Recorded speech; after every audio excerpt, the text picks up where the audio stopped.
করে রাখা আলু, পেঁয়াজ কুচি, বাসমতি রাইস ধুয়ে জল ঝরিয়ে রেখেছি। গ্যাস অন করে ননস্টিক কড়াই বসালাম। তাতে বেশ কিছুটা পরিমাণ তেল দিচ্ছি। তেলটা একটু বেশি পরিমাণেই লাগবে। তেল গরম হলে কিছুটা পেঁয়াজ তাতে ছেড়ে দিলাম।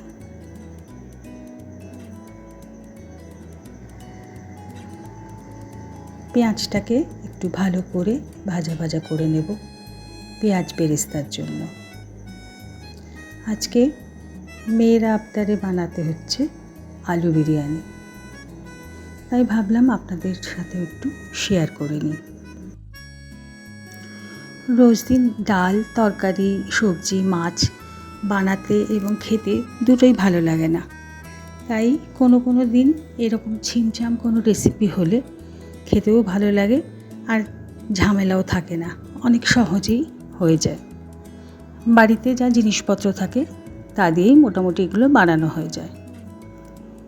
এবারে আস্তে আস্তে বেরেস্তাগুলোকে ভালো করে তেল ঝরিয়ে তুলে নিচ্ছি। এবার অন্য একটি পাত্রে পরিমাণ মতো জল দিলাম কিছু গরম মশলা, তেজপাতা আর জল ঝরিয়ে রাখা বাসমতি রাইসটাও দিয়ে দিলাম। গ্যাসটা অন করে দিলাম। তাতে কিছুটা নুন এবং একটু সাদা তেল দিয়ে দিলাম। এবার কড়াইতে যে তেল আছে তাতে বাকি পেঁয়াজটাও দিয়ে দিলাম বেরেস্তার জন্য। এটাকেও খুব ভালো করে ভাজা ভাজা করে নামিয়ে নিতে হবে। বেশ লাল লাল করে ভাজা হয়ে গেছে। এবার এই বেরেস্তাটাও তুলে নিচ্ছি। একটু ভালো করে তেল ঝরিয়ে নিতে হবে, তাহলে বেরেস্তাটা ভালো হবে। এবার ওই তেলেই যে সিদ্ধ করে আলু রাখা ছিল সেই আলুগুলো দিয়ে দিচ্ছি। আলুটাকে একটু ভাজা ভাজা করে দেবো। একটু ভাজা ভাজা হয়ে গেলেই আলুটাকে তুলে নেব। ওদিকে ভাতটাও একটু দেখে নিতে হবে যাতে বেশি না গলে যায়। ভাতটা দেখে একটুখানি ফ্যান গেলে নিতে হবে। আলুটা তুলে নিয়ে ভাতটাকে এবার ফ্যান ঝরিয়ে নেব। এবার অন্য উপকরণগুলোর মধ্যে রসুন বাটা, কাশ্মীরি লঙ্কার গুঁড়ো, ধনে জিরে গুঁড়ো, হলুদ গুঁড়ো, কাঁচা লঙ্কা, আদা আর টক দইয়ের একটা পেস্ট বানিয়ে রেখেছি, গোটা গরম মশলা, তেজপাতা, ধনে, জিরে, হলুদ এবং লঙ্কার গুঁড়ো জল দিয়ে পেস্ট করে রেখেছি। আছে বিরিয়ানি মশলা, আলু বকরা, দুধে জাফরান মিশিয়ে এবং তাতে একটু পিঠা আতর মিলিয়ে রেখেছি।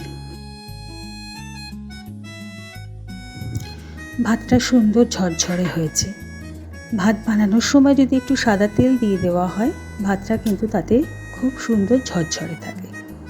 এবার ওই কড়াইতেই যে তেল আছে তাতে একটু চিনি দিয়ে দিলাম জিরে আর তেজপাতা, তার উপরে দিয়ে দিলাম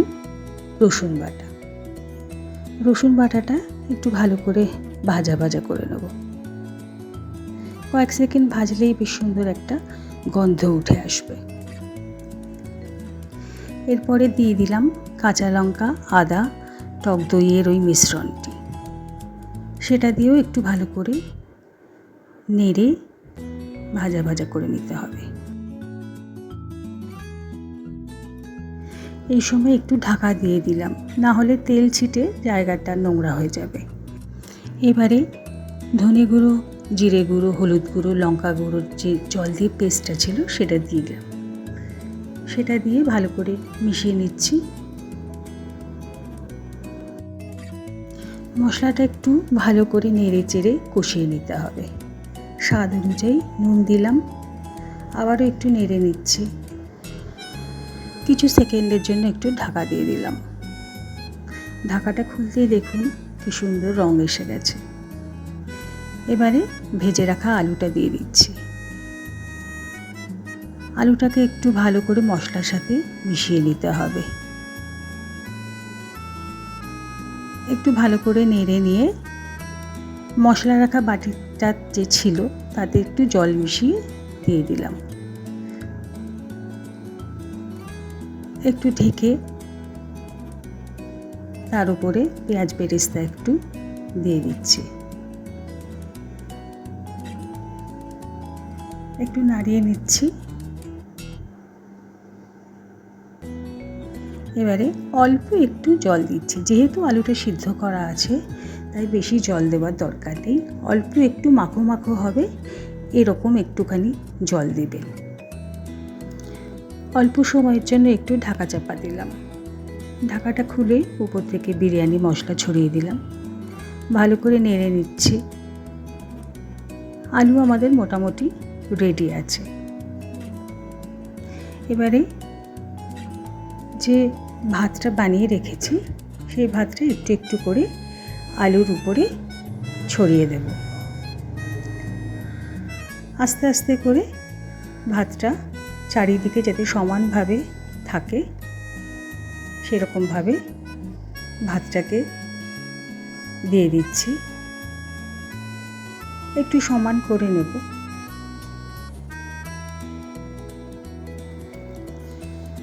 এবারে উপরে আলু বখরা দিয়ে দিলাম। দিয়ে দিচ্ছি বিরিয়ানি মশলা। উপর থেকে একটু ছড়িয়ে দেব ভালো করে। এবারে কেওড়া জল এবং গোলাপ জল একটা বাটিতে রেখেছিলাম, সেটা দেখাতে ভুলে গেছি, সেটাও একটু ছড়িয়ে দিলাম। দুধে জাফরান মেশানো যেটা আছে সেটাকেও একটু একটু করে ছড়িয়ে দিচ্ছি।